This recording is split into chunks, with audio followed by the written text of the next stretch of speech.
have some thoughts on this. Yes, you certainly do. All right, welcome to Darkside of Therapy. Great to have you guys here. Great show today. I'll introduce Justin first, my good friend, owner of the Greater Minnesota Trauma Center, great trauma therapist. I've learned a lot from him.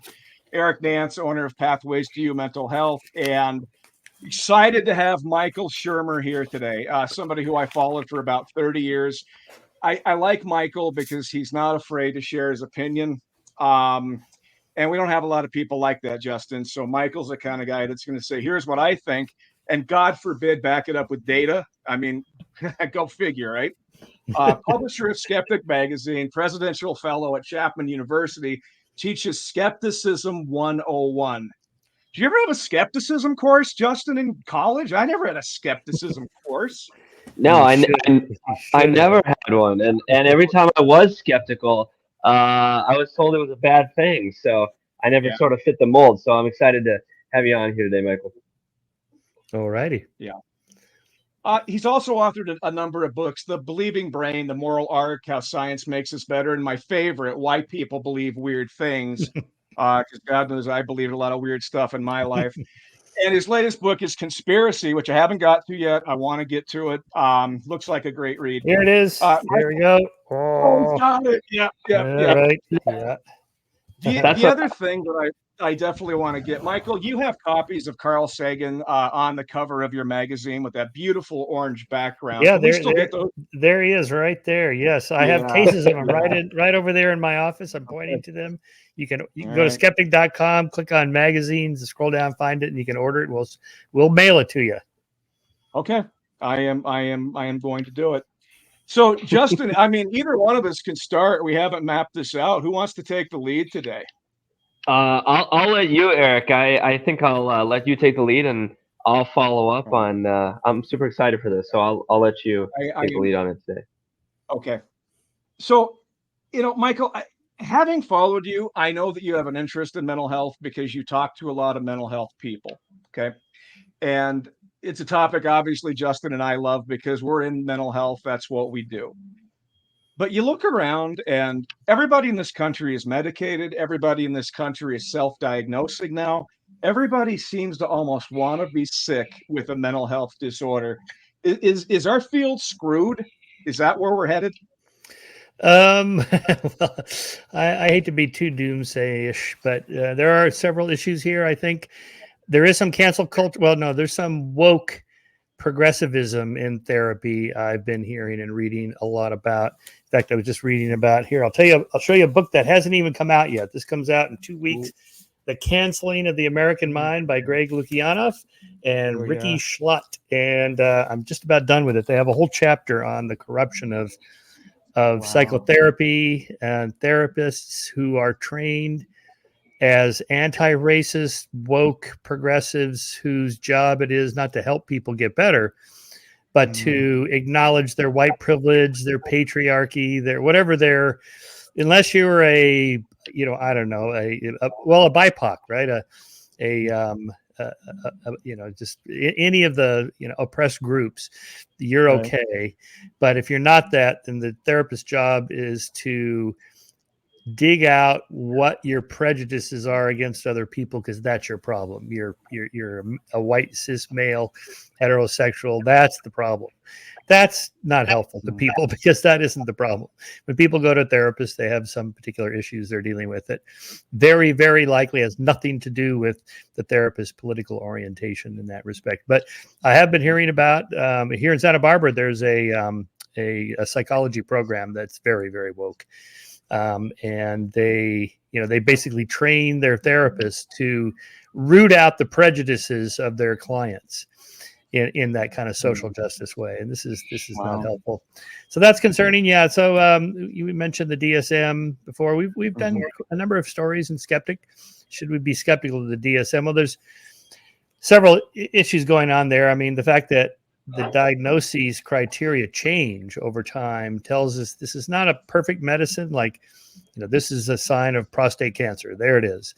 And maybe the diagnosis gets a little refined here or there. But when you're talking about categories of like bipolar, manic depression, schizophrenia, and so on, and especially the more nebulous ones like autism. He's on the spectrum. Yeah. Well, what does that mean? Well, here's a list of 27 characteristics that may or may not constitute autism. Right. Okay, well, I got 13 of the 27. Does that make me? It's a little bit like the psychopathy checklist. In which you just kind of go through. You can take these online and see if you're a psychopath, and most of us have a couple of the characteristics, like how egoistic are you, or do you ever manipulate other people, things like that. Well, sometimes, I guess, maybe, yeah. So that subjectivity then gets filtered through therapists who may or may not have good scientific training. In psychology, there's the first big cut is between experimental and clinical, or between, let's say, scientific psychology and experiential psychology. And much of clinical psychology has been steeped in the lived experience of the therapist and the clients and what goes on in the room, irrespective of whatever the diagnosis criteria is and how many boxes you tick on the criteria list before you decide this person is X. And so on that's what makes it problematic to me. Not to mention things like, homosexuality was at one point, an illness, and then it got voted out. And if you want to go back to the 19th century, long before there was a DSM, Diagnostic Statistical Manual, there was a disorder called drapetomania, which was the tendency of blacks to want to escape slavery and go and be free. Oh, this is such an illness. Who would want that? Anyway, I mean, there's enough horror stories like that in psychology. And also there's been research on the different kinds of psychotherapies. Do they work? So let's think about this for a second. When you say in science, does it work? We mean something more than just does it work for you. My example is, meditation. People go, oh, it works for me. And other people like me say, nah, it doesn't work for me. I don't get anything out of it. And so, but if you do, and you do it 6 days a week, 20 minutes a day, and your stress levels are down and your blood pressure is lower and you're happier and life is good, okay, then it works for you. But of course, what we'd really want to know from a medical scientific perspective is, does it really work? I mean, by whatever criteria, like 75% of the people in 1,000-person study who tried meditation 30 minutes a day, 5 days a week, got these benefits from it, lowered blood pressure, or, they drew blood and measured their stress hormones or whatever, there you can actually say something of significance. But that's different than it works for me. That's just a subjective internal state. So much of psychology, it faces that tension between internal truths and external truths, and that's what the experimental method is for, to try to get what's really true. I want to throw this out there too, and Justin, I want to get your perspective too, but I think mental health has become sort of a symptom reduction culture, meaning it's really about how can I get the depression out of my system, how can I stop feeling anxious, but it's not really about quality of life. And I think there's a separation between, is my quality of life improving, or are my symptoms just improving? And Michael, I forgot who you had on your show, but she was fantastic. She talked about the PTSD people coming back, and everybody encouraged them to, get on disability, and stop working. And she says, that's crazy, because being around people is the best thing you can do when you're traumatized, and go work and have purpose. And I thought, that happens all the time too in our field, where people seem to want to do less. And I just wonder if that hasn't also corrupted us, the idea of less is more. Yeah, I think that was Sally Sattel, the psychiatrist that I had on. She's really quite good on these issues because she's very science-based. I think in that regard, again, why do people go to a therapist? Usually, they're anxious or depressed, or they have marital problems or social problems at work, whatever. They're very specific, but and what they're looking for, see, when you medicalize it, then the person is just looking for a quick fix, like, can you give me some anti-anxiety pills or anti-depression pills, SSRIs, and so on, which, according to the last study I saw, don't work. They're no better than just talking to a friend. And placebo. Yeah. So I think, a lot can be done in just the general lifestyle, healthy lifestyle. I've had several guests on writing books about the good life. What does it take to lead a long, healthy, good life? Well, what's the criteria, first of all? Is it just number of years lived? Well, no, that's nice, but you don't want to live to be 110 and be miserable. So you want to, well, it turns out there's a handful of things that really matter. And of course, the obvious ones: don't smoke, alcohol in moderation, get your 6 to 8 hours of sleep, work out every day, and eat a decent diet. Just if you do that, you've got half the battle won. What's the other half?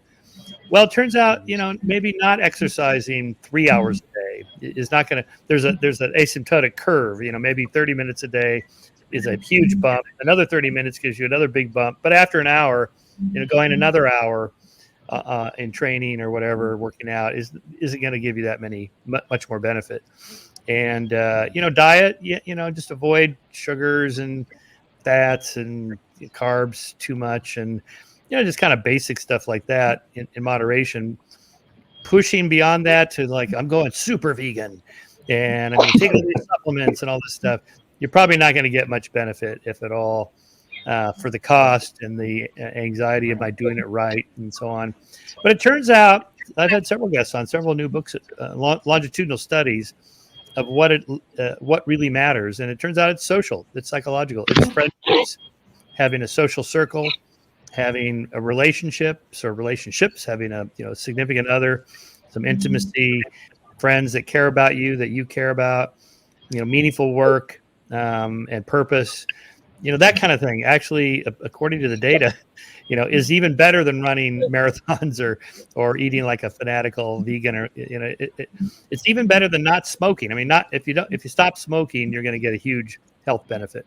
Right. But even better than that would be if you have a handful of close friends. I'm talking about just a couple people. You don't need 24 friends or 150 people on Facebook. Just one or two.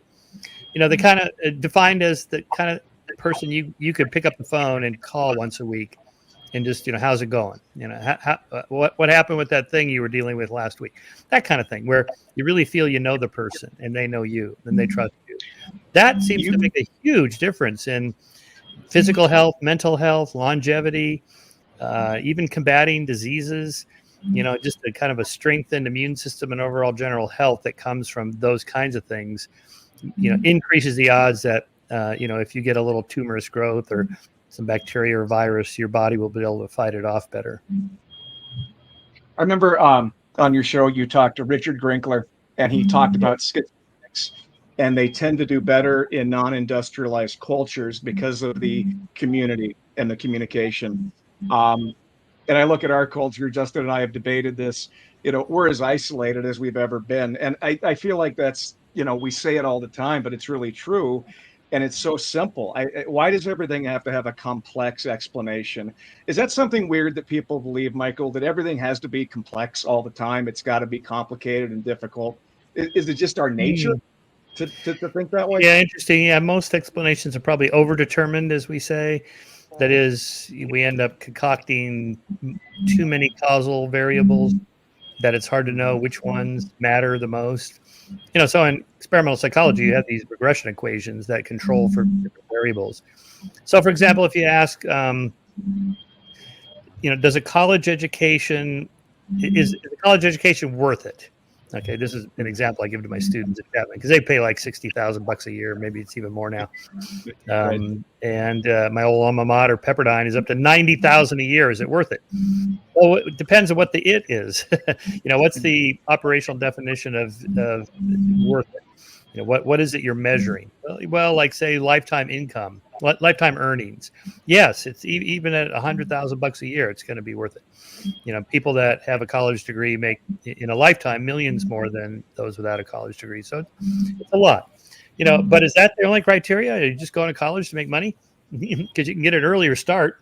And I'm told plumbers and electricians can make over $100,000 a year. And, if you start when you're 18 and you start investing, maybe that's better. But all that is kind of beside the point. Aren't there other reasons to go to college and so on? But then you start digging into it a little deeper and you think, okay, is it really the college education that leads somebody to make more money? Because we know intelligence is a proxy for success in life, and as is personality and temperament, all of which is highly heritable. And then there's things like your parents' socioeconomic class is probably the number one predictor of the children's lifelong socioeconomic class, higher, middle, lower, whatever. And so maybe it's the parental influence, but is it the parental genes or the parental environment? And we know that parents that have a lot of books in the home and read books to their children from an early age, those kids get a big boost. But again, it's hard to tease apart. Is it that the parents were reading to them, or is it parents that have a lot of books and like to read and read to their kids are smarter? And it's the intelligence through the genes that the kids are getting, not the book reading. And so on and so forth. Richer parents live in nicer homes with a better environment, better food, diet, air. Neighborhoods are safer, streets are cleaner, air is cleaner. Maybe it's all of that and not the genes or the IQ or the college education. You see where I'm going with this? And so all social science problems like that, why is there poverty? Why is there divorce? Why is there an uptick in violence in inner cities since COVID? And these are all overdetermined. It's this, it's that. The immediate causes, the root causes. It's poverty. And so these are hard. Science is hard because there's always exceptions or other variables that could be at work, and that's what makes figuring these things out so difficult. So let me just apply that to mental health for a second, because we don't deal any of that. We see symptoms that are reported, and we say, okay, putting those together, putting some analysis into it. But certainly, I don't know that I think a lot about the variables when I'm sitting with somebody. And I don't think a lot of clinicians look at it like that. It's something happened to me that explains my behavior. You see this when you sit with very severe, persistent mentally ill people. I work with mostly adults. They say, well, here's why I'm an asshole, because I got treated by somebody that was an asshole. I got treated poorly. And I think in mental health, that's what we do. We say, well, there's the reason. I don't know if Justin agrees with me, but I think that's where I see it going. People can't behave badly unless something bad happened to them. Now, I don't personally believe. I think genetics plays a huge role. That's just me. But I think we're kind of pushing it in that direction. We know why. We know why people behave badly. Yeah, do we? Well, I just had Robert Sapolsky on my show. His new book is called Determined. It's not even out yet. I think it comes out next week. In any case, he kind of digs down deep into why does somebody's life turn out the way it does. And it turns out there's a lot of biological factors at work there that you don't even think about. Like the fetus in the second trimester in the womb, gets these amount of hormones or toxins if the mother isn't eating well or lives in a crappy environment with bad air and is stressed out, works 2 jobs, single mom, and high stress. Those things pass through the placenta into the fetus's brain. And he was telling me about research on just early childhood development right after birth. So you're in the womb, and then immediately after birth, and then the first 6 months, and on and on. There's all these things that we have no control over. You don't choose any of that. So by the time you're an adult, you go, well, this is why. I think it was that when I got bullied in 6th grade, maybe, but there could be 50 other things you don't even remember. You can't even remember. You don't remember being in your mother's womb and, she smoked cigarettes or had too many drinks or, whatever. That affected your IQ, your temperament. And, we know IQ and temperament is at least 50% heritable. That is to say 50% of the variance between people on any of these variables is accounted for by genetics. And it's probably even more than that for things like temperament, openness to experience, conscientiousness, extroversion, introversion, agreeableness, and neuroticism, the big 5, OCEAN, ocean.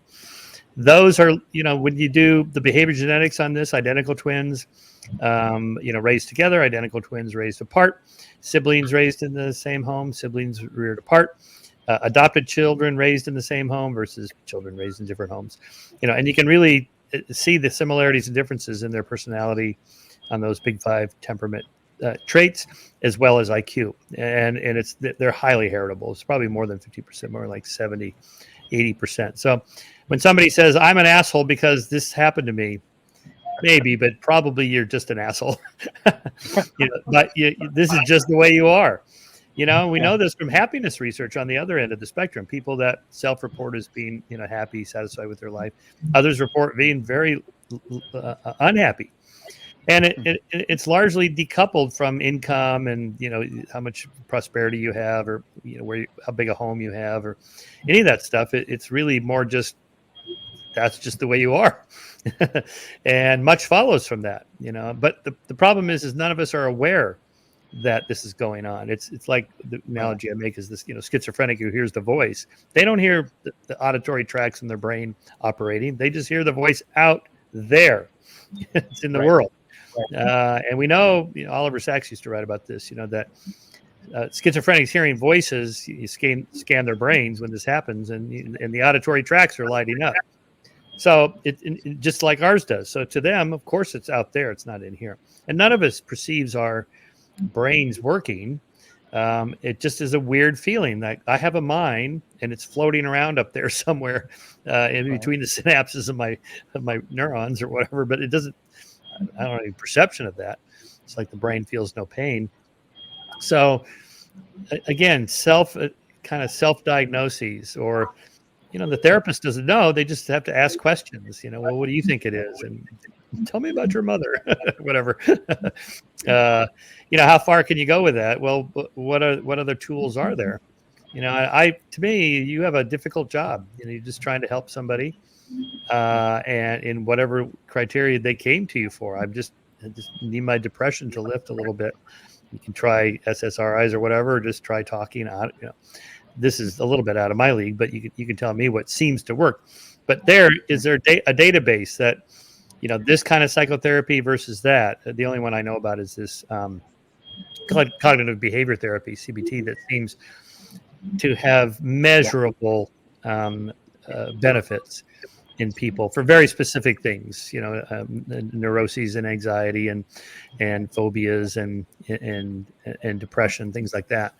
And the author of that book I just mentioned, The Canceling of the American Mind, Greg Luciano, in his previous book, the Coddling of the American Mind, he writes about his personal depression.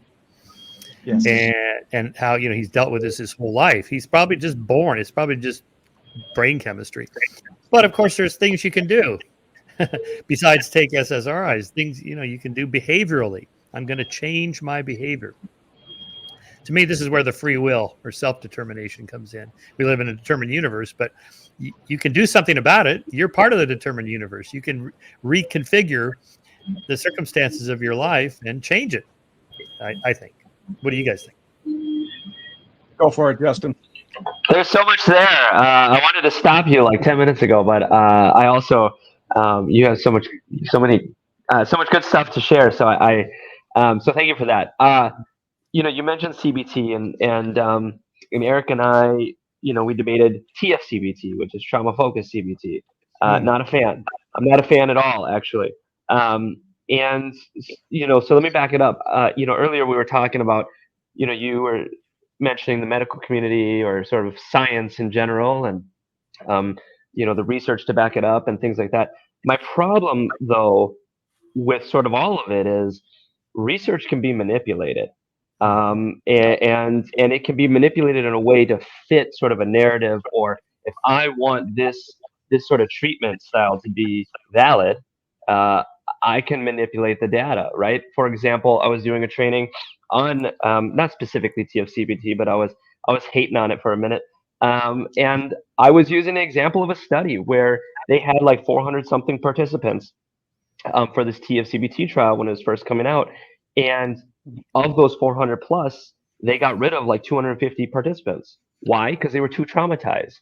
They, some of the criteria was like, you can't be part of this if your parents were addicts. You can't be part of this trial if you yourself is an addict. You can't be part of this if you've ever been sexually abused, et cetera, so on and so forth. And I was, of course, speaking to, in large part, a group of county social workers, right, from children's mental health to child protection. And so I just said, raise your hand if that eliminates pretty much all of your clients, right? And everybody raised their hand. So that was just one study. I used it as an example. But when I see stuff like that, I mean, I'm in a clinical PhD program right now, and we're learning all. You were talking about the internal and external validity. We just had our awesome chapter on that. But when I'm looking at this research, I can't help myself but go, yeah, okay. And how many trials did they do before they even did this to sort of make it fit, right? So maybe I'm getting a little bit into the conspiracy part, but I have a hard time with research um, because I also have colleagues who sort of work in the university sectors who like that's their job, is to get the grants and do the research. And sort of the corruption within that is crazy. The stories that I've heard of that. So I struggle a little bit about that. But one thing I wanted to sort of point out too is sort of the idea of like a self-fulfilling prophecy, right? And I think that people, like a lot of what we're talking about, in this determination and people being able to choose and change things about what's going on in their lives, I think people get this idea in their head of like, well, I'm chronically depressed and that's all I'll ever be, right? And Right. so then unconsciously or consciously, we do things, right, to set ourselves up for failure. And this is somehow a difficult concept for my clients to understand. Mm. It's like, well, if you wake up and the first thing you do when you wake up is go, wow, it's going to be a shitty day. Chances are your day's going to be shitty, like, because you're viewing it through that lens. And it might have been a shitty day to begin with, but then you have confirmation bias, right, which is a whole other thing. So I also think there's a lot of truth to that people just sort of come up with this and they say, oh, this is what I am and this is all it will ever be, right? Sort of that fatalistic. So when somebody says that to you, what do you say to them? Well, I just had this conversation with a 16-year-old yesterday, actually. Yeah, and I was trying to say, there's these other outlets, right? You could go to the gym, you could do this, you could do that. And he would say, and he kept telling me, well, what does it matter? Just because I keep my mind occupied for an hour or two doesn't mean my feelings are going to go away. And we kept sort of going round and round, and I was trying to give him these examples, and I felt myself getting frustrated. And I'm a very blunt, hands-on kind of therapist, and I just said, okay, fuck it, be miserable then, because those are your two choices. Like sit in your room and be miserable, or go give your brain a break for an hour or two and do it on a regular basis. Create a new routine, other than the routine of, oh, something bad happened in my life, now I'm going to be miserable about it, right? That's the habit you formed. That's the routine you formed. Now imagine going out and doing something for a couple hours, 3-4 times a week, what that might be. You can't tell me that doesn't work because you've never done it, right? So a lot of that sort of cognitive challenging, although I'm more of a body-based somatosensory biofeedback mindfulness kind of guy, I find myself using a lot of sort of that cognitive behavioral approaches. And what do people come to you for? Your trauma center, what are the traumas? A lot of it is childhood trauma. I mean, I work the bulk of my practice is, I don't see anybody younger than 9, just because I have a 4 and 5-year-old and I need a break from that age. So 9 and up, and a lot of teenagers. A lot of them are still currently in the foster system. So a lot of trauma, moving from this place to that place. And then I see a handful of adults who, are either actively in their addiction or they're in recovery. But I would say pretty much every single one of them has their own childhood trauma. But the things that you were saying earlier about sort of the socioeconomic status and their parents' intelligence, these aren't things that I can necessarily put in a court, when I do an evaluation, right? I have to be mindful of how I'm writing these things because I don't want to be canceled. I do these parenting evals that are always requested by child protection in the courts, and I very much enjoy them. And I'm pretty direct in them. However, I have to find a sort of more politically correct way to say, well, you're not very intelligent, and neither were your parents, and this is a risk factor for you, right? Because it is. And I would say the vast majority of parents that come through my door and do these evals, when they have a low IQ, their verbal comprehension, all those kind of things are low. Their parents also were not necessarily intelligent people. They, were in factory position, doing factory jobs, those kinds of things. So there's a lot of validity to that. But having that conversation with people, the one thing I get the most is, I'm not my parents. I'm not my parents. Right. Okay, well, let's just dismiss it. Whatever. Interesting. Yeah. So are there measurable effects of being raised in a foster home versus raised by a single parent versus raised by two parents? Are there measurable differences that have been published? I mean, for me, I've seen the vast majority of research that I've read. I mean, if a kiddo that's been in foster care or multiple foster placements compared to a child or children that grew up with a mother and a father, there are vast differences in terms of intellectual, being your IQs, just how successful you are in terms of making money, going to college, getting a career, having your own family, staying out of the criminal justice system. That's a huge thing. I was looking for it right now, but the kiddos that are in foster care at a very young age compared to kids with your typical mother and father, two-parent household, kiddos in foster care are something like 7 times or 8 times more likely to end up in the criminal justice system. And yeah, that makes sense. So yeah, I mean, that's most of the research that I've seen shows that. And is that due to impulse control or a violent tendency or aggression or just low IQ? What's the causal mechanism underlying that? Why do they end up engaged in the criminal justice system? Well, I think all of the above, right? I think it's all of that. Impulse control is definitely one of them. I mean, I think one of the biggest things is that at a very young age, from the time we are born, we are learning what relationships look like, right? We are learning what human interaction is supposed to be. Although we may not cognitively be able to grasp the entire concept at 6 months old, right? We're learning, Erik Erikson's trust versus mistrust, right? Is this person safe? When I cry, will my needs be met? And when those things aren't happening at a very young age, the nervous system says, you can't trust. Your needs aren't going to be met. So figure it out for yourself.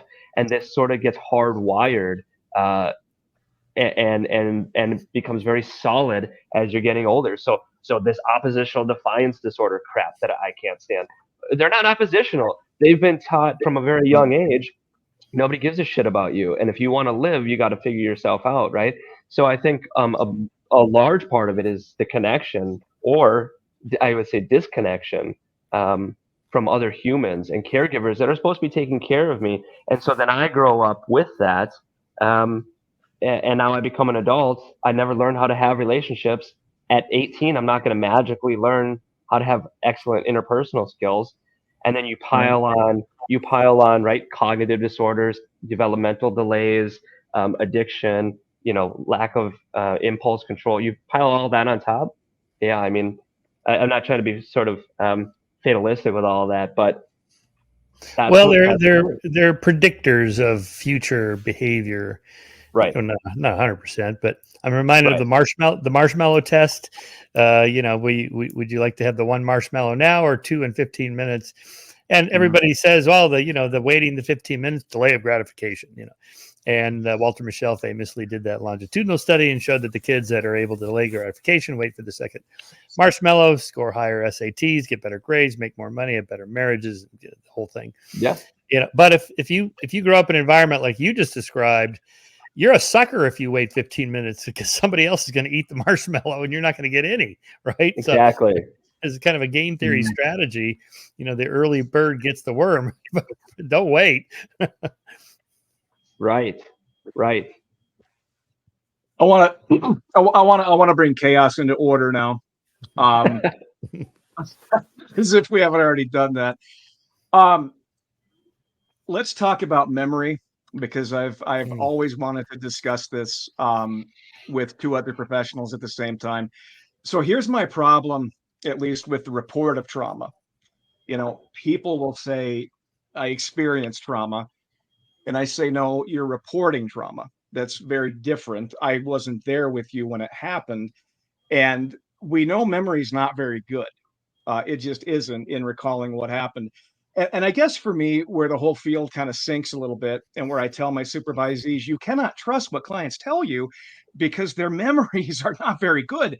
And then we got to filter it through my perception, which is filtered through their perception. And I think this creates a whole other problem, because now we are telling people you are traumatized, because it's the new buzzword, mental health.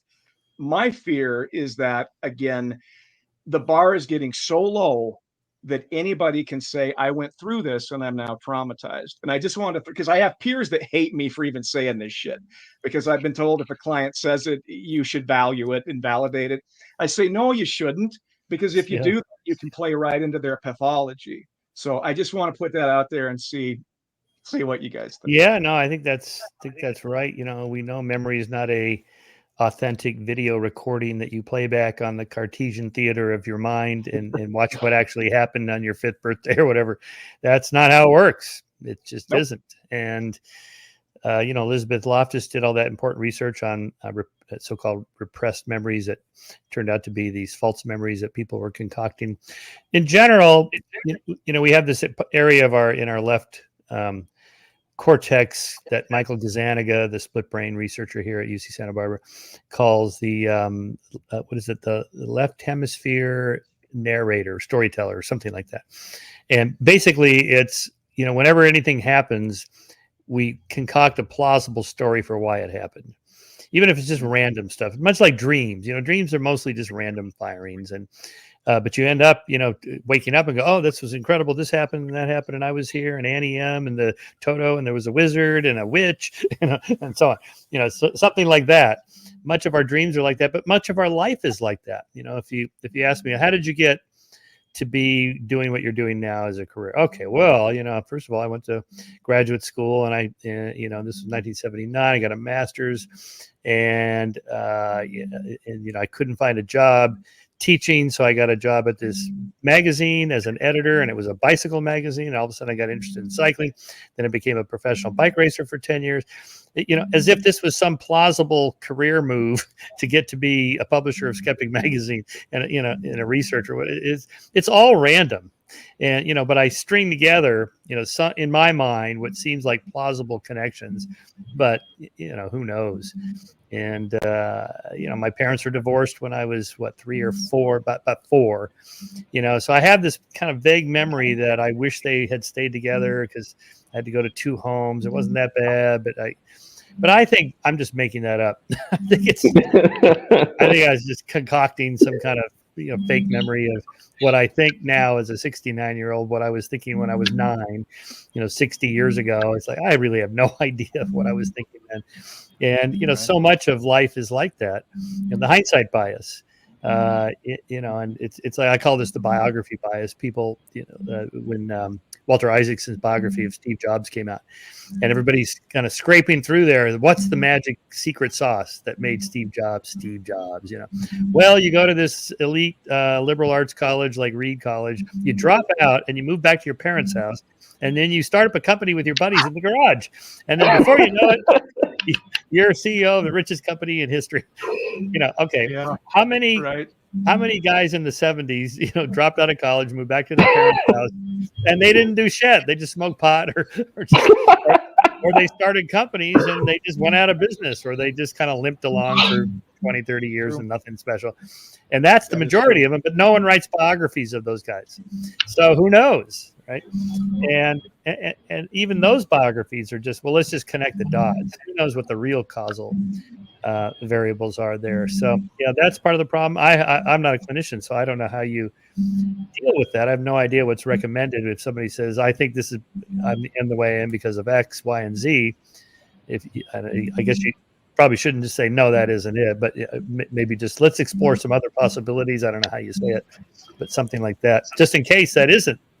Maybe that's their lived experience, but what does that mean? Because of the problem of memory and this concocted hindsight storytelling about ourselves, who knows? Who knows? Well, part of the problem, I think Justin can talk about this too, is, we have to arrive at a diagnosis very quickly. I mean, insurance companies want that right away. So, you sit with a person for a couple hours and you say, I know what's wrong with you. Okay. Which is really a very bad model for assuming anything about anybody. But here's a good example. A client comes to me and says, everybody treats me like shit all the time. I am the walking victim. 4 or 5 sessions go by and I start thinking, this person's treating me like shit. I let a couple more go by and then I can say, you know what? I might be the only person in the world that has this experience with you, but you're a bully, you're abusive, and you don't treat me very good. And then they might start thinking, so that's one way that I kind of test that, is just kind of sit with them. Justin, how do you deal with that? Well, I don't think it's a great idea. What's the word? Efficacious. I don't think it's efficacious for us to engage in this, like, yeah, that didn't happen. No, it did. I promise you it did. Right. I mean, as I'm looking at your website, Michael, and just sort of, like 9/11 pops out at me, right? Like, to argue with somebody who's like, but steel doesn't melt at the temperature that gasoline burns, and okay. What happens when you get into back and forth about that? Like, you then lose focus of what we're really talking about, and you get pulled into this thing that doesn't really matter, right? Why do you believe that to be true, and what is that doing for you? And just for a second, if it wasn't true, what would that mean for your life, right? So I think there's a way to do it with saying, like, yeah, I think you're full of shit, without saying you're full of shit, right? It's about how you approach it. But we grab onto these things for a reason, and they mean something to us. And to sort of go back and forth with somebody, well, now you're on their shit list, and they're just going to go to a different therapist who is all rainbows, butterflies, and unicorns, and like, oh, I'm sorry that happened to you. Please tell me more. Like, no, that's not going to be helpful to the client. The client wants to move on. You're going to keep them stuck in this sort of circle of like, oh, this happened to me. Great, let's talk about it. So, helping the client move forward while also helping them feel maybe a little bit validated. Like, I'm not saying it didn't happen, but also, what if it didn't, right? Dr. Gabor Mate, he's one of my favorites, and he talks about trauma and memory. If you haven't read this book by Dr. Gabor Mate, it's a great book. Brain and Body in a Search for the Living Past is what he talks about. It's by Dr. Peter Levine, but I also like Dr. Gabor Mate. So it's by Dr. Peter Levine, and I mean, he goes in to say, like, can we trust our memories, and talks a lot about the memories. And then when you throw in trauma, especially at a young age, right, and even pre-verbal trauma, right? So trauma in kids before they even had the language to put with something that happened, right? Our brains will create scenarios to fill in the gaps, and then they will believe it, right? I think, Eric, you and I talked about I don't know if either one of you have ever seen the show. It's not, I don't think it's on anymore, but it was called Ghost Hunters. They were like plumbers or something by day and ghost hunters by night. And and Roto-Rooters or something like that. But I remember an episode where they had some new new young kids on, basically new young investigators, and they were in this cave, and the guy was like, they're walking in, and all of a sudden the veteran guy was like, "Oh, do you smell that?" And he's like, and the young guy's like smelling it, and he's like, "Yeah, it smells like whatever, right?" Like, "Yep." "Oh yeah." He's like, "And that reminds me of the time of." "Oh yeah, and that reminds me." And they just went down this rabbit hole. And then the veteran guy goes, "I don't smell anything, by the way." And and so the guy was like he didn't know what to say. But so first of all, that's the power of what do you call that? By him just sort of saying that, right? So power of suggestion, power of suggestion. And then all of a sudden it triggered all these memories. So if we do that as therapists, and we sit in here and be like, and feed into that, now we're sort of triggering memories that never needed to be triggered, or they might not be memories at all, right? But these people are going to fill in the gaps because they want to make sense of their stories. So, memory. Huh. Yeah, the psychologist Richard Wiseman wrote about this in one of his books on the paranormal, about this study done in a London theater he conducted that was undergoing renovation. So they brought subjects in. One group of subjects are told, the theater's undergoing some renovation. What is your sense walking through here? And then the other group is told, well, this theater is haunted. And people that have come in here, they sense something cold or something sulfurish or something ghosty or whatever. And sure enough, the people that are primed in the second group, they I felt something, or I had a sense of something eerie, or it got cold, or the smells, and so just the power of suggestion.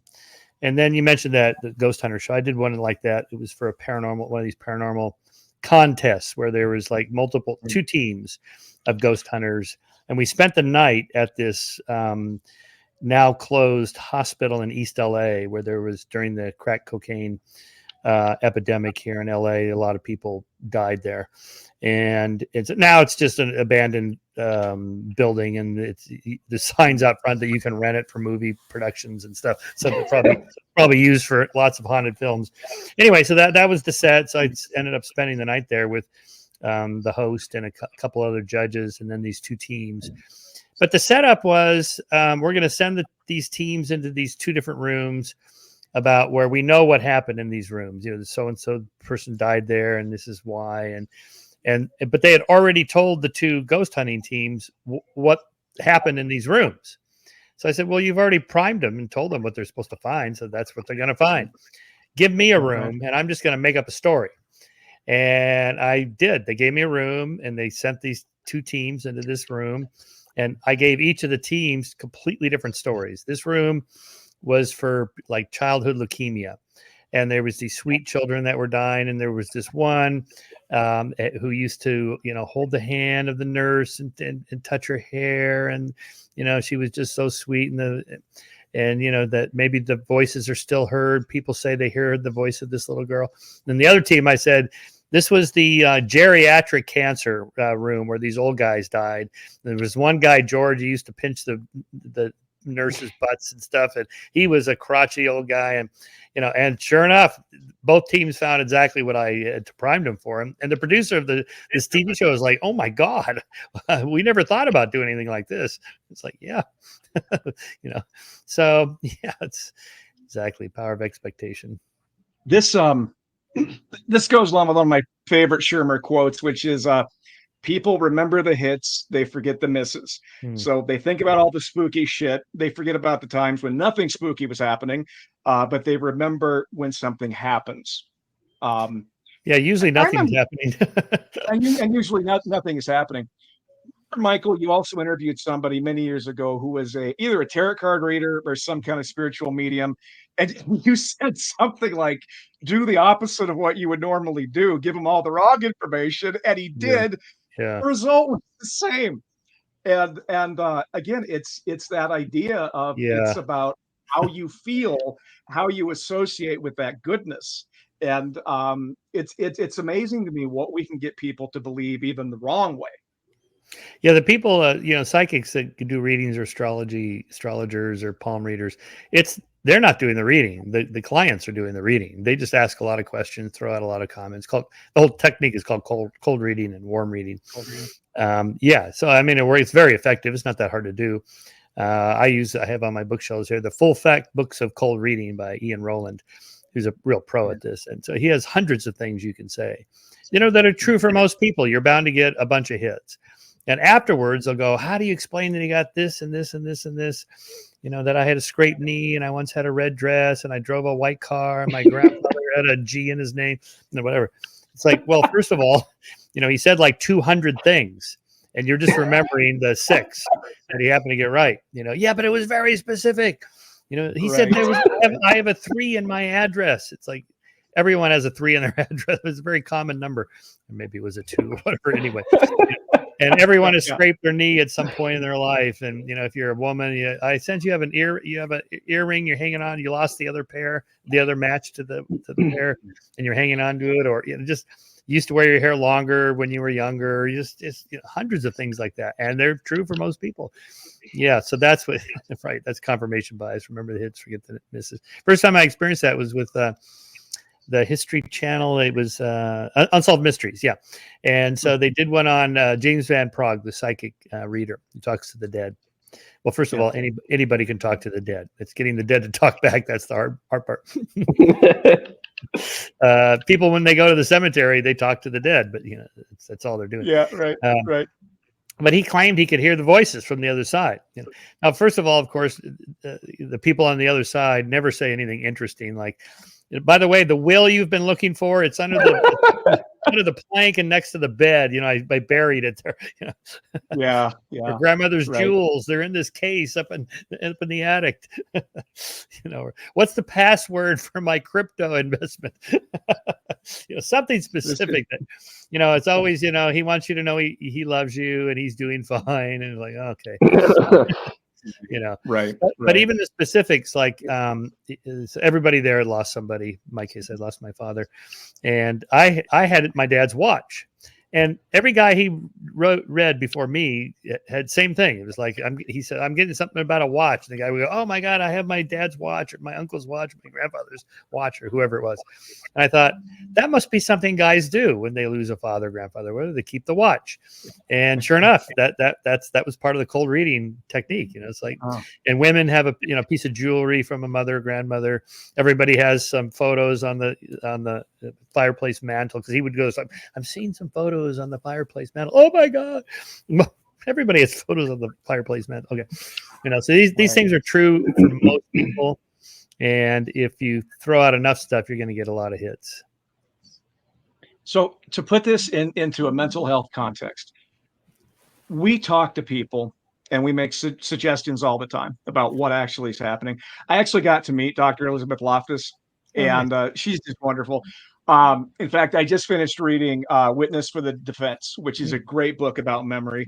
And actually, Justin, you got to check it out, because I didn't realize how many people have been wrongly executed only to be exonerated later. I mean, I had no idea, but that book really got me thinking. But one of the things she said with Michael Yapko, pretty famous hypnotherapist, is if you dig into people long enough, you'll find something. And so Justin and I rail against trauma-focused cognitive behavioral therapy, because the whole point is to dig into somebody and try to make this association. Well, that's got to be the reason. So again, I think what we don't talk about, and maybe in the university experience, Michael, I'd love to hear, but are we teaching our students the danger of just the interview with the client and how we can falsely implant things without even meaning to, and how dangerous that is? Oh, for sure. Yeah. I mean, Elizabeth, her famous Lost in the Mall experiment, where these are adult people she's has in her experiment, in which she asked them a bunch of questions about a bunch of parts of their life that she had gotten from their family.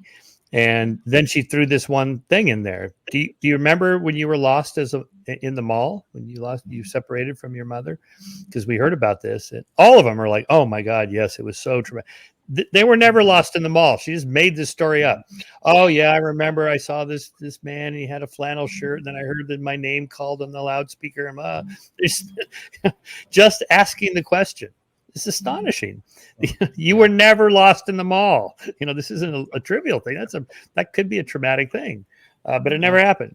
So just suggesting that it might have, so I saw this also with the cold readers. John Edwards used to do this thing where if the people in the audience are not responding well, like, ma'am, I'm getting something about a white dress. I don't know what this means. And the person's like, I don't either. But then he would go, you think about this. Don't make me come up there because they're telling me the white dress is connected to you. And she's like, okay, all right, I'll figure it out. And then, 10 minutes later, he comes back. She goes, I got it. I wore a white dress on my prom. Yes, that's it. It's like, so you see them sitting there going, I don't want to disappoint the TV cameras. Yeah. So it's something like that. This is the reason why our field is never going to be respected. Oh yeah, I was just on a podcast earlier this morning about JFK assassination 60th anniversary coming up, and about how unreliable the eyewitnesses were. And I read this account from my chapter in my book on this of one of the reporters that was there in Dealey Plaza. And so, within minutes, he's interviewing people like, what happened? What did you see? And he had a couple, and the guy's going, oh my God, I saw this, and then we saw that. And then the wife is like, no, we didn't. We were in the parking lot when that happened. And he's like, what? And he goes, even then, this is like within 5 minutes of the event. And, yeah. So, well, it doesn't matter. Joe Rogan believes it was the magic bullet. So the magic. I was gonna say it doesn't really matter because we all know that was an inside job. So, but I there's a lot of what we're talking about. With like the mediums and things like that. This is why especially new graduates. That are in the field practicing, why I feel so like shame on agencies and shame on supervisors and shame on, because they just throw especially new graduates into the fire, and they're working with these people who have such complex issues, complex trauma, complex lives, and they have little to no experience, they have little to no support, and so unintentionally these, what do we get in grad school? We get how to be good motivational interviewers and all that crap, and make sure you're shaking your head. That lets them know you're listening. Yeah, give me a break. But I don't remember in what book and on what page they taught me how to deal with the 9-year-old who craps on the floor and then puts it in his foster mom's refrigerator and doesn't tell her about it. I don't remember what book, what chapter, what class that came from, right? So then we put new graduates, or really just people, even seasoned people who it's not their area of expertise. Sure, bring them on in. I'll see them. And then they're working with these people, and you can see how easy it is to intentionally or unintentionally, which I think probably unintentionally happens most, to sort of like put these ideas in people's heads, or to sort of guide them down a path that doesn't even exist. We literally just paved it ourselves. So that's sort of what I'm getting from all of this, is when I apply it to sort of therapists and psychologists alike, it's a very dangerous way. And I think this is a big reason why I believe that therapy doesn't really work for the vast majority of people. I will say that I'll die on that hill. I don't think that therapy works for the vast majority for a number of reasons. But a big reason is I think people like to be stuck, because if they're not stuck, then I don't get to see my therapist who's feeling sorry for me and telling me what I want to hear. And the other thing is, we have so many therapists that aren't trained for these things, and aren't aware of the things they're doing or saying, and it's doing more harm than good. So I think that's two of the biggest reasons why therapy just doesn't work for the vast majority of people. Interesting, and you're a practitioner of that. What about things like categories like manic depression, bipolar, borderline personality? I've been reading about borderline person. Is that a real thing? What is that? Yes. We're we're going to get into the personality disorder debate in a few weeks here. I've been waiting to argue about that with Eric, but let me just say this. In general, and I believe this, I could be wrong, and I'm willing to be wrong, but I subscribe to like Dr. Stephen Porges, right, with the polyvagal theory. Deb Dana is a licensed clinical social worker. She and Dr. Bessel van der Kolk, who talks a lot about trauma is stored in our bodies, right? So when you look at the DSM, and I just brought it out for somebody this morning, and I had like 3 Caribou or Starbucks coffees on top of this thing, and she's like, "Why are you doing that?" And I said, "Because everything in there is bullshit." And I said, ultimately, what I've gathered from those theories is bipolar or manic depression, OCD, right? It's just a dysregulated nervous system. I mean, we all have a nervous system, right? That's a thing.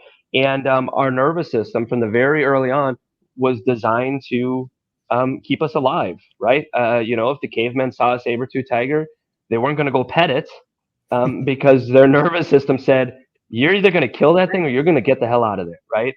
Or we wouldn't be alive today. That's what our nervous systems were designed for.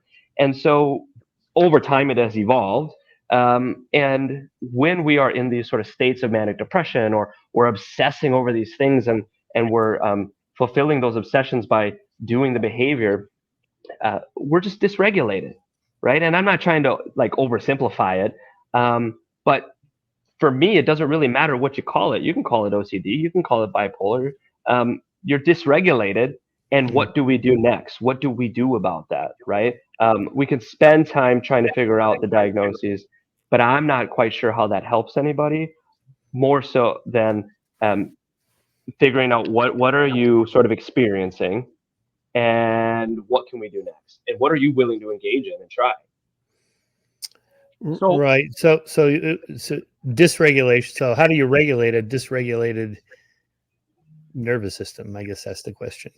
I'm going to jump in real quick, and if I can catch you up, because Justin, we weren't even ready for this today, so I'm really going to have to give a lot of conversion. But so I have treated personality disorders for about 15 years, so I think I have some good information. But here's what the research says. Okay. Every personality disorder is really marked by a lack of functional traits. So your person that has enough traits can get through life and problem solve, and they have the flexibility. So by definition, a personality disorder is somebody who doesn't have good problem solving, doesn't have good flexibility, and doesn't really have the traits to manage life. So if you're somebody with BPD, you're walking around in what we call victim mode. You're constantly feeling like the world is against you, okay? If you're a narcissist, you're walking around feeling like I don't have any equals, right? Nobody is up to my standards, okay? So let's pick on the narcissist for a second, assuming that's a correct diagnosis, and we could freaking tear that apart too. But I want to know what is wrong with a narcissist's nervous system, a person who does not believe they have equals and they treat people like shit. What can be done to his nervous system? Yeah, good question. I don't know. Maybe Justin knows.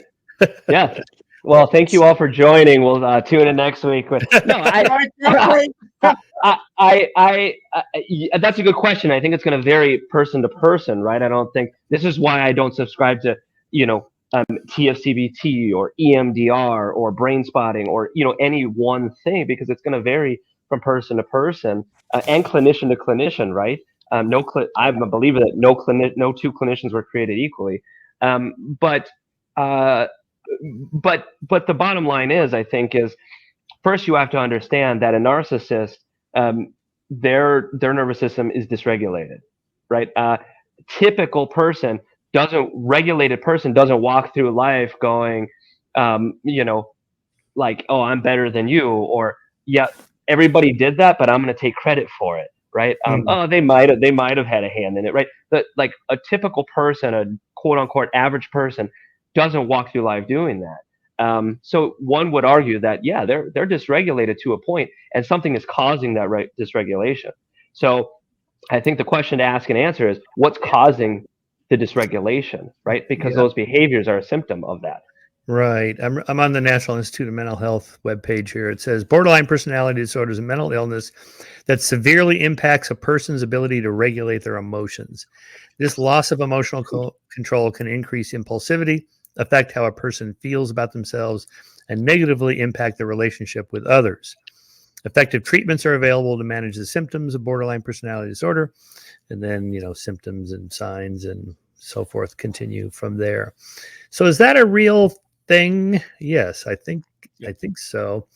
But how would you measure that? So if somebody is explosive or they're just going along and they seem perfectly normal, and all of a sudden they just have a meltdown right there on the spot, and you can't. Yeah, in our mental health world, we call them drama switches. So with borderline, what you're going to see a lot of the time is, and they attach very quickly. So when they come to therapy and they like you, it's like you're in. But the minute you say something that negates what they want to hear, drama switch, you go from rescuer to persecutor. And we do see that pretty consistently. Yeah. And so that's why when I work with people and they say, oh, I just love that person so much, they're going to fuck you over before you know it, because you don't know what's coming. And because we don't do a good job teaching people about personality disorders, they tend to think that the kindness and compassion is going to be what's going to change them, when in fact, what they really need is what we call surrogate reality. I'm going to tell you what's actually happening so that you can respond in a better way. I'm already hearing Justin's internal dialogue saying, oh my God. But well, the thing is, to Michael's point earlier, I mean, in terms of like the medical community or just sort of science in general, right? Like you can see it, you can prove it. I think I have to find it, but there was an interview with a psychiatrist, and he was talking about like the 70s, maybe like the 70s or 80s, when psychology was in a real crisis, because the medical community was saying, bro, you're saying disease, and like you can't see it on a damn scan. Like if you have a tumor, I can do a scan and I can see that. If you have cancer, I can do it on a scan. I can run labs. I can, and we can see it. We can prove it. And so the psychology community was freaking the hell out, going, oh, and that's where according to him, they came up with the phrase disorder, right? Because disorder is not disease. And so the threshold of proving that is, well, the criteria 1 through 15 says, right. And so he did that. And the pressure to medicalize it is for insurance reasons to get. Yes. Yeah. Right. That seems pretty problematic. But let me make a counter argument to that, and that maybe these categories are not that subjective. I wrote one of my Substack columns is called "What is a Woman Anyway?" And the subtitle is Fuzzy Sets, Family Resemblances, and Conceptual Truth. So I opened talking about Ludwig Wittgenstein's 1953 book, Philosophical Investigations, in which he introduced the concept of language games, in which he argued that concepts do not need perfect clarity for meaning to be found in them, with games as his type specimen. We speak of board games, card games, dice games, arcade games, athletic games, war games, betting games, drinking games, and even multiplayer online battle arena games. But just try to find the common denominator of the conceptual category of games that runs through all of them. Many games involve physical activities such as tennis and bowling, but most board, card, and dice games do not, beyond moving pieces, flipping cards, or rolling dice. Games are usually something one does for fun, but as often as not, people play them with an intensity reserved for the most serious of life's challenges. Games often involve competition against others, but not so for contests against the clock or against your previous best performance or even solitaire. Many games involve winning and losing, but party games are designed to encourage social interaction, not zero-sum victory and defeat, and so on and so forth. So his wider point here is that rules of language are analogous to rules of games, in which meaning depends on common agreement among players of games or users of words. And then then I use an example. What's a chair? Well, it's got 4 legs and a seat and a back. Well, there's stools that have 3 legs, and there's bar stools that have 4 legs but no back. There's beanbag chairs, and So, and then I quoted from Steven Pinker's book Rationality. He talks about he invokes the offspring of Robert Kardashian and Kristen Jenner as literal examples of family resemblance. Because even though not every scion has the pouty Kardashian lips, or even the raven Kardashian hair, or the caramel Kardashian skin, or the ample Kardashian derriere, most of the sisters have some of them, so we can recognize a Kardashian when we see one, even if there is no true proposition. If someone has features X, Y, and Z, that person is a Kardashian. So I guess what I'm wondering here is there kind of a family resemblance, fuzzy set of characteristics that really does distinguish, say, a borderline personality disorder from a bipolar, from a schizophrenic, from whatever, autism? Are those categories at least something like that? Okay, I'm gonna take this, then I'll shut up so Justin can take it. So here's what I've learned in my training. Bipolar disorder is a dysregulation of the mood, affect, and all that, but it doesn't require an environmental trigger. It's at the whim of the disorder. In BPD, you always have some kind of trigger that gets you dysregulated. So saying something like, you're a piece of shit, probably going to set them off. Now, a lot of the problem is psychiatrists and therapists just look at the behavior. They don't look at the cause. So we medicate BPD. And here's something, Justin, you're going to love. Greg Lester would say medications don't work with personality disordered people because nothing is chemically wrong. So we could debate that next time too. But the kind of standard is bipolar doesn't need to be triggered. In BPD, there's always some kind of environmental trigger. Well, I don't think that there's anything wrong chemically for any disorder. I think Dr. Gabor, I've shared this before. Dr. Gabor Mate says he's talking to these young students, and he says, we say, oh, I have a lack of dopamine in my brain, or I have a lack of serotonin, or I have right. And he goes, imagine, if you will, the really shy, introverted student who he is invited to a party and he doesn't want to go, but his friends convince him to go to the party. So he goes to the party, very shy, has a drink, has another, maybe takes a couple shots. Before you know it, he's the life of the party, right? He's no longer that introverted self. He says, and then the next morning he wakes up. The first thought that pops into his brain is not, man, I must have a lack of whiskey in my brain. I should drink more whiskey, right?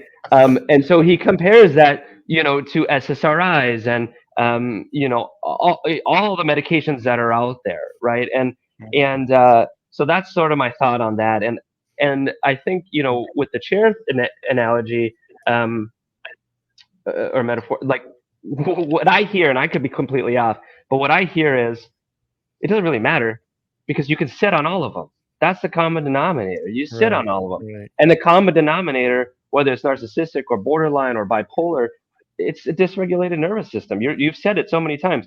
Their emotions they're not able to regulate them. That's a dysregulated nervous system. So, that term, dysregulated emotions or dysregulated nervous system, that sounds biochemical in nature. Like, sure. Again, I got too much serotonin or not enough dopamine or whatever. But you're saying it's not that? Well, Dr. Burke Harris, Nadine Burke Harris, she was the Surgeon General for a long time over in San Francisco, or like the Bay Area. And she's an MD, and she talked about a trauma response, right? And what happens inside. And I'm not a biology kind of person, but she talked about the pituitary gland is activated and the amygdala, and all these sort of things are occurring, right? And so I think it's just a process, more of sort of like this idea of these chemicals floating around in our bodies or our brains that are sort of out of whack or less than, or we need to fill up our dopamine cup. I think our amygdalas sort of get overstimulated, right? I mean, in a toddler, it's sort of bottom up processing, right? We get overstimulated. We can't use a prefrontal cortex at 5 years old because that's not developed, right? But back here is in charge of all of our emotions and all that kind of things. And so, yeah, it's dysregulated, overstimulated. I guess you could use any of those words. I think my bigger point is I don't like personality disorders because to say your personality is disordered seems like a death sentence to me, right? And when you diagnose anybody in general, oh, you're bipolar, oh, you're schizophrenic, schizophrenia maybe being the exception, but you have chronic depression, you have like people then start to identify with these things. I am bipolar. Right. I am ODD. I am, All right. and so that's sort of where I'm at with all of that. Yeah. And let me just say this real quick. There's something to be said about somebody that has a personality disorder not disclosing the diagnosis to them unless absolutely necessary. Now that gets into a whole ethical category that I won't even begin to tackle today. But I screwed up really bad one time, and I did an assessment on somebody with BPD. Stupid ass that I am, gave them the assessment to read. They go home and they Google all fucking night, came back and told me. And I thought, God, I'm going to lose my license now. But I think you have to be so careful. I'm also going to say this too. I'm well aware that any claim I make can be rejected by some therapist out there, some social psychologist. The bottom line I come back to is our clients getting better. Is what I'm doing getting people to a place of better? Right. And I want to also. There's a great quote that Grinkler had on your show, Michael, which is this. I've waited all week to say this. He talked about depression and mental illness. The experience of that sickness is not visible in a microscope. Yeah. Right. And I think we forget that. What does the experiencer go through? Screw all the chemicals, screw all the personality stuff. What is that person's experience of life? And I think we forget that. Yeah, that's how I think about the concept of addictions. Do you have a porn addiction, gambling addiction, whatever? Well, does it disrupt your life? I mean, if your spouse leaves you, you probably have a problem. If you get fired from your job, it's probably a problem. If not, then it probably isn't an addiction. Just it seems like the effects on the outcome of your life or job or marriage or whatever, that's kind of the determining factor, as opposed to some necessary and sufficient set of conditions that defines that particular thing. I was just looking at the bipolar thing again. Recurring thoughts of suicidal behavior or threats, cutting, self-harm like cutting, impulsive and often dangerous behaviors, a distorted and unstable self-image or sense of self. Just chronic feelings of emptiness, inappropriate, intense anger. This list goes on and on. My sense would be it would be easy to find at least several of those things that fits lots of people that are just struggling. So how do you know it's that and not some other personality character disorder, whatever? Exactly. And the danger also really becomes in kids when we're diagnosing children with these disorders. I'm thinking of a kid who I was working with who has now come back around. He's a couple years older. Mom's like, he only wants to meet with you. But yeah, because I'm the only one that listened to him. You won't listen. That's probably why he wants to come back. But he's diagnosed with bipolar, and she would get pissed when he wasn't taking his Valium. He had to take his Valium, and she would get him tested to make sure his levels were. And if his levels were off, she would know he wasn't taking it. And this kid just had no control. I didn't see bipolar. I mean, if we wanted to really talk about diagnoses, I wasn't seeing bipolar. But mom was told it's bipolar. It fit her narrative, and it explained the symptoms. And for somebody who's not, she doesn't have a higher degree, she doesn't specifically in the mental health world, it made sense to her. But that was it. Did she go on and read about it more? Nope. She just did what was told. And now she believed that's what he had. And that, damn it, you have bipolar disorder. That's not helpful for a kid. No. And now you get the rebellion and all those kinds of things. Oh, well, now he's got ODD. Yeah, it feels like it's a removal of agency. Oh, I got this thing, like I got cancer. It's not my fault. Like, what am I going to do about it? You have to fix it. You do the chemo and radiation on me. Yeah, I get that. I think that's a problem. I use this example from Adrian Rain's book, The Anatomy of Violence. He talks about two examples. Mr. Oft, OFT, who's got a man who's anonymous who had a orbital frontal cortex tumor. And this was diagnosed when his wife found him being inappropriate with her daughter, his stepdaughter, when she was a young teen. So she ended up turning him into social services, and he's in big trouble. And then he's, getting evaluated by a court-appointed psychiatrist. And the guy just stands there like in the court or something with the psychiatrist, and he pees his pants. And the guy's like, this isn't normal. Let's scan the brain of this guy. And he's got a tumor, right? So it's like, oh, he's not a pedophile. He's got a tumor. He's a victim of this medical condition. So they take the tumor out. He's fine. No more pedophile. He was a teacher, school teacher, by the way, too. So he got his job back and everything is great. And then the wife notices some kiddie porn on the computer. She's like, uh-oh. So they scanned the brain again. The tumor came back. It's like, okay, so set that aside for a second. He's not a pedophile. He's got a tumor. Then Adrian talks about Donta Page, who was this young African-American male who raped and murdered a woman in Colorado. He was tried, convicted, and Adrian was on the defense expert witness to argue for life sentence rather than the death penalty. So don't let this guy out, of course, but let's not kill him, because look at his background. So Adrian spends like 3 pages on this kid's background. It's horrible. This is like the worst upbringing you could ever have, like single mom who's a crack addict and beaten and dropped on his head several times, and member of gangs and shootings and horrible environment and air and food is crap, just on and on and on. You almost feel bad for the guy by the time you get to the end of his childhood. But then he reminds us of what he did to this woman. It's like, oh God, okay.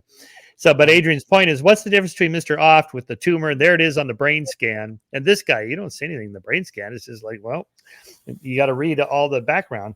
And, someone like Robert Sapolsky in his book Determined, this is his larger point, is that you just don't see the 1,000 little things that happen in the course of your development from the womb all the way up till, your teen years and into your early adult years. And you only remember the one big thing. Well, I got dropped on my head, or I had this thing happen. My parents divorced. Well, you just don't know. And the brain scan or the measure of your blood levels or whatever, they're not going to show any of that. Right. Yep. Michael, we have kept you over time. I didn't even realize this has been so much fun, but I think it's nice. Yeah. Well, I'm interested in the subject. Again, you guys are clinicians, not me. I mean, you have to have some measures or tools or something to use, so it's not completely arbitrary. But I share your skepticism of some of this. Adrian's at the end of his book, he talks about maybe a century or two from now, it'll be a real science. How we get there from here, I don't know, but maybe the DSM-47 are. Yeah. But and I don't want to get too much into this, but there's I'm skeptical that will ever happen, because there's a lot of politics within the psychology world, as with any organization, right? But you think about the American Psychological Association. Dr. Bessel van der Kolk did a lot of work on developmental trauma disorder, trying to get that into the DSM-5. And I read all of his. It's a lot of research, and I've read so much of it. And what the APA sent him back this thing and was like, well, here's why it's not going to be in the DSM-5. What is that? Say it again. So developmental trauma disorder. Okay. So basically, Bessel van der Kolk is saying, because so many kids are not able to be diagnosed with PTSD, right? When PTSD was introduced into the DSM, it was this huge thing and wonderful success specifically for veterans, right? Yeah. You experienced the war, you came back, you have PTSD. But we're seeing kids and teenagers and young adults having a lot of the same sort of things, but we can't diagnose them with PTSD because of the way the criteria is set out, right? So Dr. Bessel van, and so when I was still being supervised, and my supervisor had to sign up on my notes, and I was doing PTSD, she would send it all back. She used to work for the VA, and she's like, "It's not PTSD, Justin." So I would do my favorite go-to was, okay, fine. Then I'm going to diagnose other specified trauma and stressor-related disorder. That was my go-to, right? Other specified, and now it's called other reactions to severe stress. I use it not all the time, but I use it a lot because we're not able to diagnose PTSD. So developmental trauma disorder says there was so much trauma during their developmental years, right? You take the adverse childhood experiences, so much trauma impeded their typical development And so now they have language issues and they have impulse control issues and et cetera, et cetera, et cetera. And you can diagnose them with developmental trauma disorder, right? The APA came back and said, yeah, probably not, because you didn't do enough work to say, well, if it's not developmental trauma disorder, right, what else could it be, right? Because in the DSM, you can always say, well, it might be this. And so many other things. And it just seemed very, very political. And my mind, being the skeptic that I am of literally everything, goes to, yeah, because if we diagnose developmental trauma disorder, then people aren't going to diagnose things like disruptive mood dysregulation disorder or DMDD or bipolar or oppositional defiance disorder or ADHD, right? And what do we do with all of those disorders? We medicate. We medicate children with Adderall or Depakote or guanfacine, right? A blood pressure med. We medicate. Versus developmental trauma disorder, well, now you got to do actual therapy work, skills work. You can't just dope them up, right? So that's my theory. That there's a lot of that. So I don't know that it'll ever be a legitimate science. I don't know how you could change it if, with the economic incentives, if you say I'm not going to use a DSM, I think it's all bullshit. Well, you're not going to get paid then, right? Because the insurance company says, no, you got to label it something, or else we can't issue you a check. Right. Well, you have to learn to play the game, right? It's about my ethical duty. My ethics are to do no harm to the client, right? Yeah. And so I'm not going, if they have something that looks like bipolar disorder, I'm not going to give them, an adjustment disorder diagnoses, right? I mean, I'm not going to be that wild about it. Right. Because you also have to do a treatment plan. And at any point, the insurance companies can come back and be like, hey, we want to see your diagnosis and your treatment plan. And so you have to have measurable goals that way, right? But for me, most treatment plans they overlap. A lot of these things overlap. And so it's learning to play the game in an ethical way. My ethics are to my client, not to the insurance companies. Yeah, sure, I want to get paid, but I don't know how somebody who does insurance for 20 years of their life gets to ask me for my notes and they go, hey, based off of these notes, I don't think they need therapy anymore. Therefore, we're not paying for any more of their sessions. So quick story. I know we have to go. I don't know if I told you this, Justin, but about 7 or 8 years ago, when I was working at my agency, I was working with a borderline individual, and we ended up getting audited. And they said, well, you got to pay back the $1,300 we've given you, because you did not justify the treatment and the outcomes were not measurable. I think we wrote them like 2 or 3 letters trying to say, look, this is a very mentally ill person. It's very tough to give measurable goals. So for the new clinicians out there, especially, there are auditors that will come in, and if everything doesn't have a pristine measurement to it, which you can't even get in human beings, they can take that money back. And I was so devastated. I told my supervisor, like, I'm so sorry. He's like, it doesn't matter. As much as we're pulling in 1,300 is not a big hit. But what it taught me is that you're right, Justin. You have to write in such a way that progress would be measurable from anybody that reads it, when in fact, progress is fluid. I measure progress by how's the conversation going? Does it appear they're gaining insight? Does it appear that they're doing things I had a person the other day finally went to church. Not that I think that's a good thing necessarily, but it got them out of the house, right? So you're doing something you weren't doing before. Okay.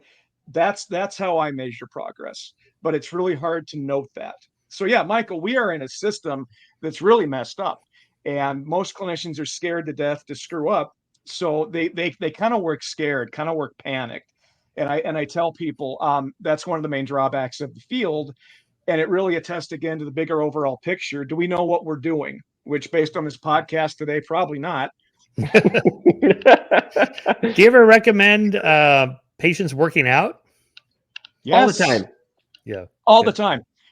And that's something else I want to say too. I started thinking about the people that I know that aren't depressed. Michael, you're a cyclist, so you're out moving, doing stuff. Yeah. If you have something you're doing that's physical and you do it every day, you may still have depression, but man, oh man, does it make a huge difference. Yeah. But it's the same thing with saying to somebody, eat less. You know, I don't want to do the work, right? I want something that's going to make me feel better. And the irony here is that you're not going to feel better sitting and medicating with anything. You know, try sitting with your thoughts for an hour in a dark room. Right. You're going to hear is not going to be good. Right. But again, it becomes a tough sell. Yeah.